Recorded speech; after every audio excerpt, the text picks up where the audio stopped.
cómo va a luchar contra la corrupción un gobierno que la practica. Es decir, que rebaja el delito de malversación por interés político, que se empeña en amnistiar a malversadores contra el criterio del Tribunal Supremo y de Europa. El señor Bolaños tenía que explicar por qué fichó con dinero público a una presunta asesora que luego se dedicó a ayudar a Begoña Gómez en sus lucrativos negocios privados. Por ejemplo, exigiendo patrocinios a empresas del IBEX para una cátedra que la mujer del presidente dirigía sin ni siquiera ser licenciada. Es impresionante. Bueno, pues ya está. Bueno, muy buenos días o ya tardes a todos. Ante todo, me gustaría expresar el pésame del Grupo Parlamentario Popular a la familia de Mario Vargas Llosa, no solamente un coloso de las letras, sino también un gigante moral y un español ejemplar, una persona que ha defendido España y la libertad y nuestra Constitución con inteligencia, con coraje, con enorme valentía y generosidad. Y queríamos expresar desde aquí, como digo, nuestro pésame a sus hijos, a su familia, y decir que nosotros también nos sumamos a ese luto. Y a partir de ahí, bueno, vamos a hacer una valoración de esta semana y particularmente de lo que ha sucedido en el día de hoy, ¿no? Pues hasta la Semana Santa se convierte en una ciénaga gracias al Partido Socialista.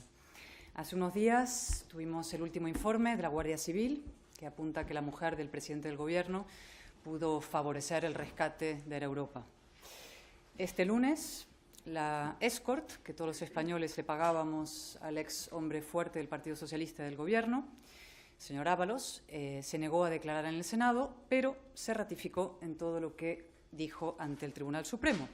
Es decir, que fue contratada con dinero público para no hacer absolutamente nada.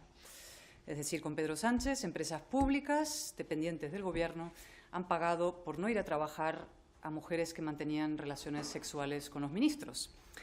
Dicho sin eufemismos, a prostitutas y no solamente a prostitutas. El Estado convertido en una gigantesca agencia de colocación de familiares, amigos y amantes de miembros del Gobierno y del PSOE. No es un milagro, son tus impuestos.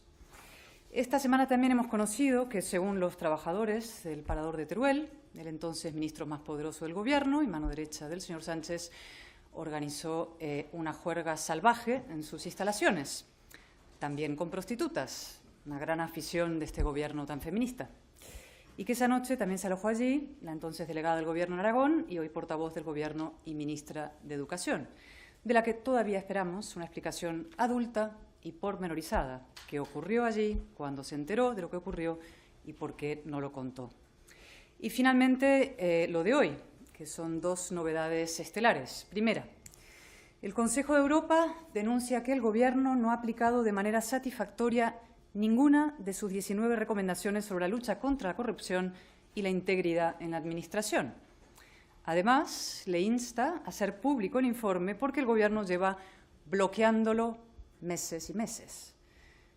Será la célebre transparencia de la que se jacta el Gobierno, es decir, la opacidad, otra forma de corrupción. Es un informe demoledor. Si el señor Sánchez llegó al poder gracias a una moción de censura contra la corrupción y ahora el Consejo de Europa lo censura a él por no luchar contra la corrupción y encima ocultarlo. Pero claro, ¿cómo va a luchar contra la corrupción un gobierno que la practica? Es decir, que rebaja el delito de malversación por interés político, que se empeña en amnistiar a malversadores contra el criterio del Tribunal Supremo y de Europa, cuyo hombre fuerte, como dije hace un instante, ojo, el que presentó la moción de censura exigiendo decencia, pagaba a sus prostitutas con fondos públicos, y el Gobierno cuyo ministro de Justicia se ha pasado la mañana declarando en un caso de corrupción que afecta al entorno más íntimo del presidente del Gobierno. Fíjense qué oportuna coincidencia y qué retrato demoledor de la hipocresía y la descomposición del Gobierno. El mismo día que el Consejo de Europa emite un informe demoledor sobre la falta de compromiso del Gobierno en la lucha contra la corrupción, el ministro de Justicia tiene que declarar por un caso de corrupción y en el propio Palacio de la Moncloa y que afecta, insisto, al entorno más íntimo del presidente del Gobierno, a su propia mujer. Esto último es probablemente lo peor que ha ocurrido esta semana, pero estamos a miércoles, es decir, todavía hay tiempo, ¿no? Lo repito porque son tantos los escándalos que a veces la gravedad de cada uno de ellos se va diluyendo en el vertedero. Un juez ha tenido que desplazarse a la Moncloa para tomar declaración al ministro de Justicia en un caso de corrupción, y no cualquier caso de corrupción, sino uno que afecta al entorno más íntimo del presidente del Gobierno, a su propia mujer. Es decir, una vez más, el Palacio de la Moncloa, sede de la presidencia del Gobierno, convertida en una sala de interrogatorios. Sánchez quería pasar a la historia y, desde luego, ya lo ha conseguido. Nunca antes se había producido este esperpento y por partida doble. Es decir, el pasado mes de julio, como saben ustedes, fue el propio Sánchez el que tuvo que declarar sobre las lucrativas actividades de su mujer, y hoy ha sido el ministro de Presidencia, Justicia y Relaciones con las Cortes. El señor Bolaños tenía que explicar por qué fichó con dinero público a una presunta asesora que luego se dedicó a ayudar a Begoña Gómez en sus lucrativos negocios privados.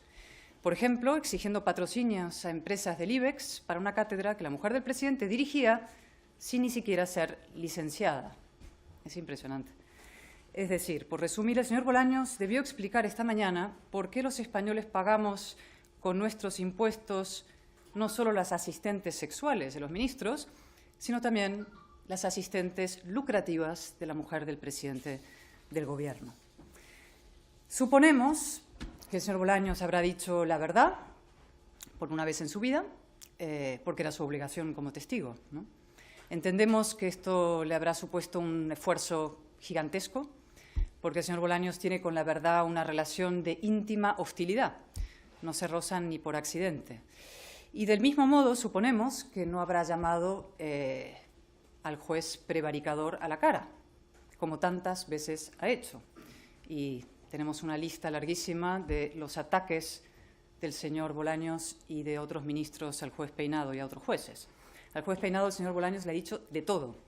Le ha acusado de encabezar una persecución contra Sánchez y su familia cruel, injusta, terrible, indudable, sucia, injustificable, inhumana, plagada de mentiras y de insignificancias. El señor Bolaños se ha convertido hace tiempo, como he dicho alguna vez, en el jefe de la brigada de linchamiento de los jueces. Bueno, de los jueces que dictan resoluciones contrarias a los estrictos intereses del Gobierno.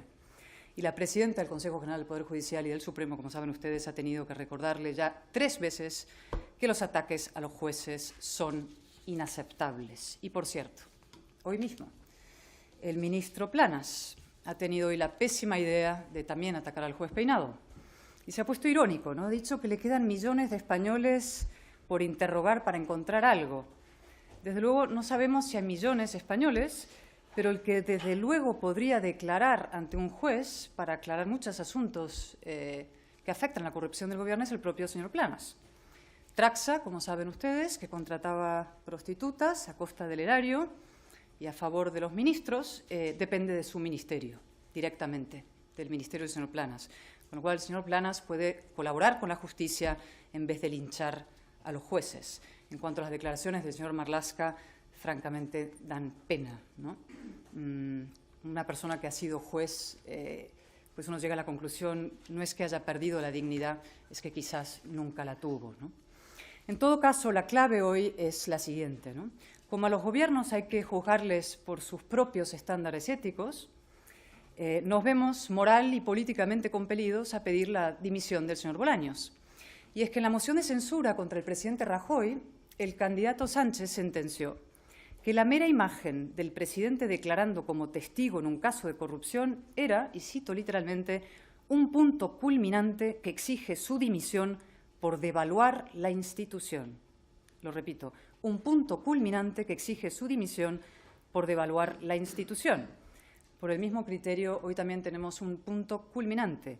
El señor Bolaños tiene que dimitir hoy mismo por devaluar 3 instituciones a la vez: el Ministerio de la Presidencia, el Ministerio de Justicia y el Ministerio de Relaciones con las Cortes.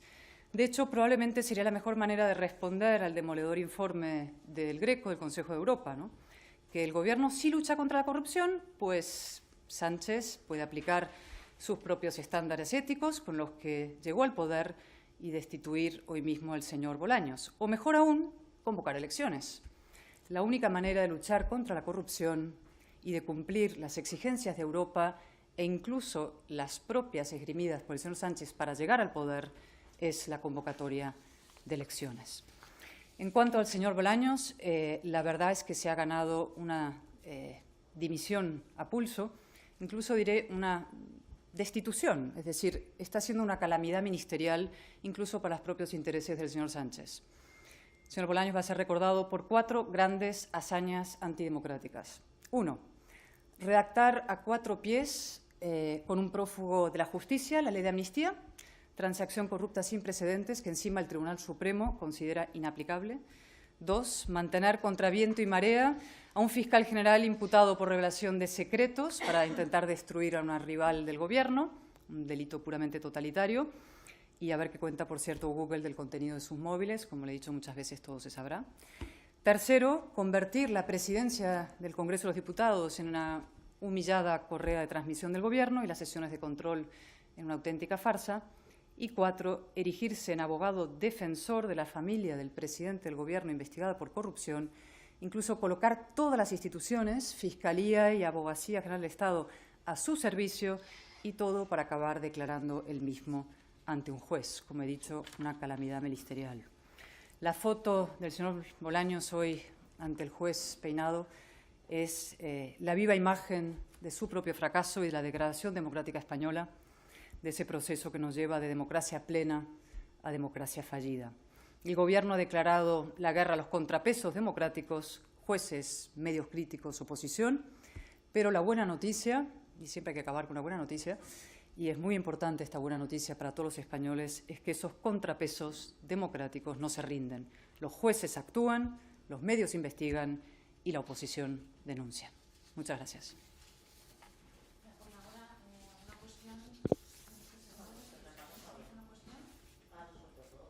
¿Sí?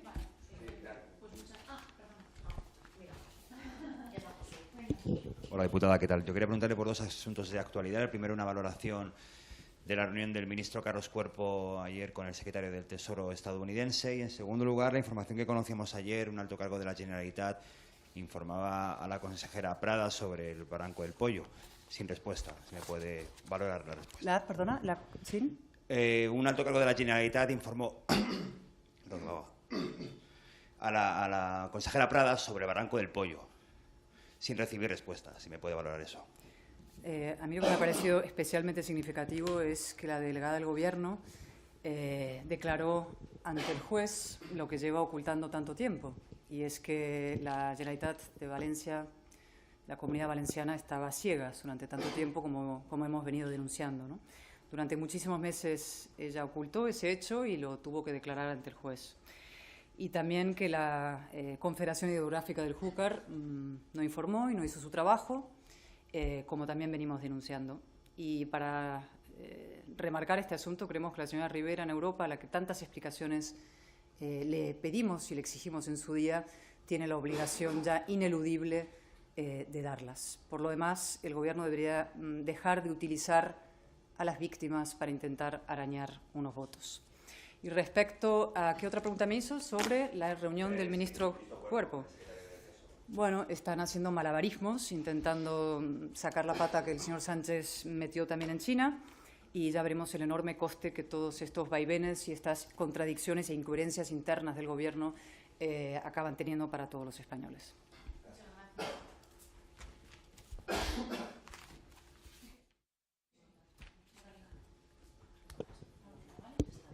Buenas tardes.